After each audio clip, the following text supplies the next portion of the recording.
The Department of Justice wants Boeing to plead guilty to criminal charges related to a pair of deadly crashes involving the 737 MAX jets. And family members of the victims were told about the DOJ's plans in a meeting today. King 5's Jim Nelson has been talking to people who were in that meeting, and he joins us now with what we learned about the offer. Jim. Yeah, Madison, I talked to a man whose sister died in one of the crashes, as well as a lawyer representing another victim's family. They've confirmed the details of the DOJ's plan, which was first outlined by the Associated Press. After years of fighting, this is not what they expected.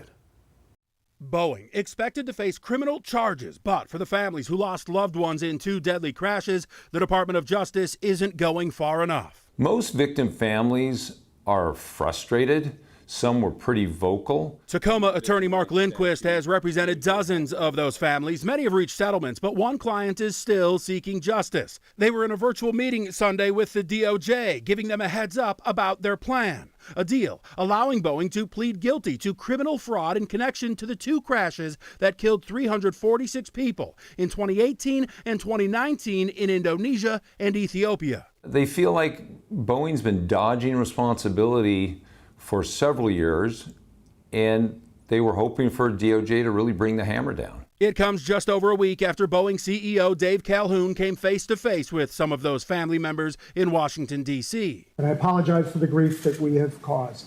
It's a little hard to swallow, quite frankly. Javier De Luis lost his sister in the Ethiopia crash. She adored her nieces, they adored her, and it's very sad what happened. Graciela De Luis y Ponce was, among other things, an interpreter for the Vatican. I am floored. I am disappointed. I'm just flabbergasted that the Department of Justice can in any way think that this is an improvement over what they did before.